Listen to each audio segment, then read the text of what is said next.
Dauki ya dauko koya dau situ berbisa koti jisikau Dauki ya dauko koya dau situ berbisa koti jisikau Tadi ladang kelas ni borum baru baranu basi Zaka karu rakko rakina kenya Dama kalcha jauh kalak ni kenya Kami jundacha Dauki ya dauko koya dau situ berbisa koti Wirtu bakti kara, lale lale, wadani dikite, lale lale, jabaji pudara, lale lale, empikil kite, lale lale, lalili kanama, lale lale, wala bubur kite.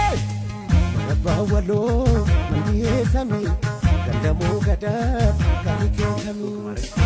Bawalo, mani sami, gandamu gadap.